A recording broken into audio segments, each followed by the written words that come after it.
This tiny fort was a military outpost from 1803 until 1813.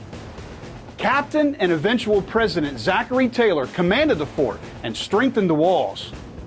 It is the site where the Indiana Territorial Governor and later President William Henry Harrison mustered his army in before the Battle of Tippecanoe, where he defeated Tecumseh's brother Tenskwatawa, also known as the Prophet, thus ending the threat of an Indian Confederation. In this video, I'll explain the history of the location and show you around modern-day Fort Knox II. Hey everybody, this is Colonel Carson with Family Tree Nuts, and recently we visited Fort Knox II, and we were shocked to learn all that happened here and wanted to share its history with all of you. At Family Tree Nuts, we build family trees for clients that either don't know how, don't have the time, or don't want to pay for those expensive membership fees. We also make history videos all over the United States and a few countries, so if you like videos like these, be sure to subscribe to our channel and give us a thumbs up if you like this video. To understand the importance of Fort Knox II, we have to discuss the history of the European forts here in the area. Now I've got to keep this part short, so I'll just be hitting the highlights. The story begins all the way back in 1702, when the French set up a trading post on the Buffalo Trace and the Wabash River, near the modern-day city of Vincennes, Indiana. Beginning in 1731, Francois-Marie Bissot, Sieur de Vincennes, established a fort here to protect the fur trapping business. I hope I got that pronunciation right. It was named Fort Vincennes in his honor, and a few years later, in modern-day Tennessee or Mississippi, he was burned at the stake by the Chickasaw. After France was defeated by the British in the French and Indian War, the fort was ceded to the British and was renamed Fort Sackville in honor of Major General and politician Lord George Sackville. However, the British didn't have the funds to man the fort, and it was abandoned and fell into disrepair. During the Revolutionary War, then Lieutenant Colonel George Rogers Clark led a force of many Kentucky frontiersmen to take the fort. He left a small garrison to guard it while he took his men to take other outposts in the Illinois country under British control, such as Cahokia and Kaskaskia. While Clark was on his mission, Lieutenant Governor Henry Hamilton led a force from Fort Detroit and took Fort Sackville back under British control.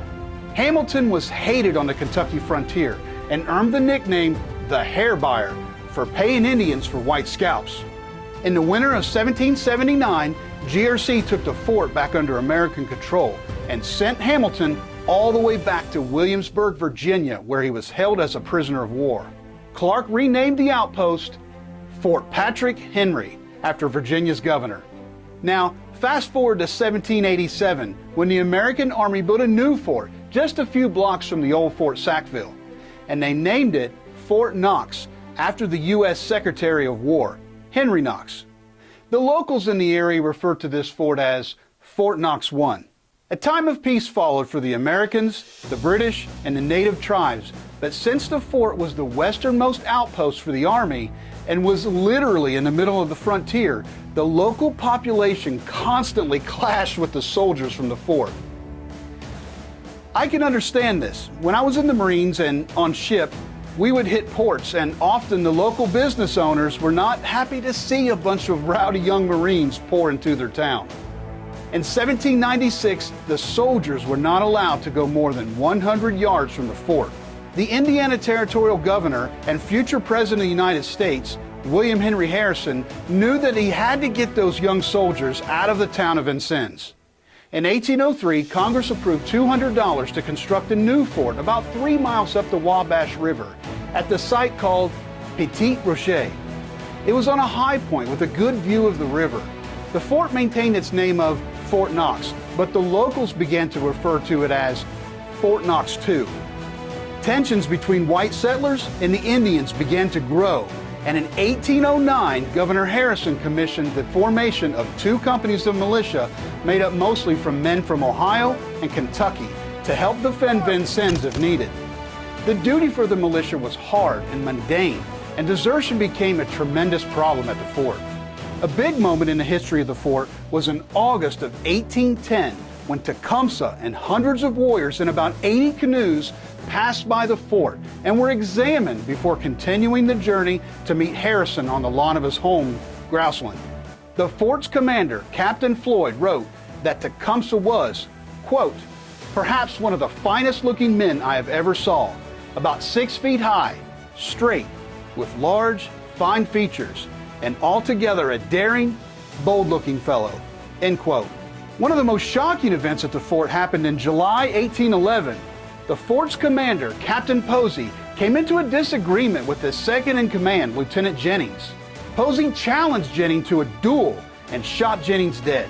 He then fled the fort and turned himself in Louisville, but continued to serve in the Army and rose to the rank of Lieutenant Colonel in the War of 1812. Posey's replacement at Fort Knox II was then Captain and future President of the United States, Zachary Taylor, who was commended for his strengthening the fort's defenses. Later in the year, Fort Knox II was the muster location for Harrison's troops before heading off to provoke into battle Tecumseh's brother, Tenskwatawa, better known as the Prophet. The forces met at the Battle of Tippecanoe, where the Indian forces were defeated and thus forever destroyed Tecumseh's dream of an Indian Confederation.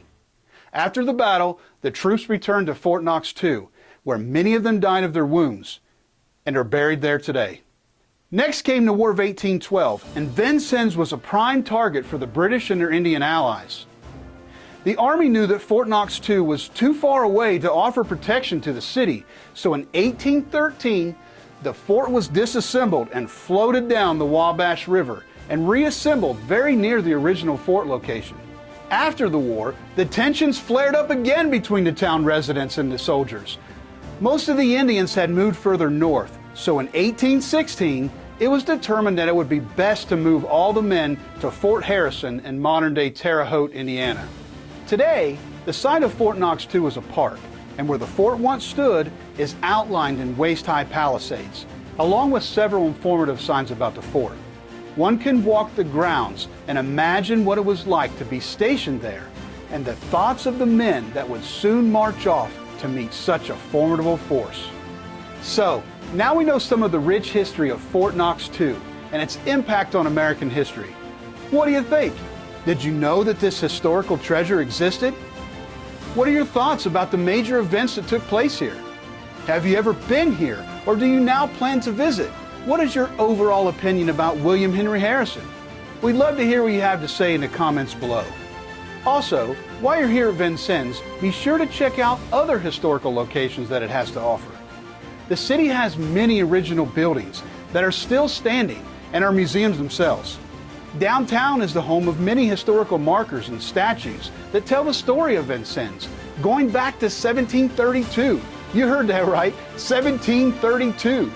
Be sure to check out Grouseland, the home of President William Henry Harrison, while he was the governor of the Indiana Territory. Tecumseh visited him here twice. Be sure to check out the Indiana Military Museum.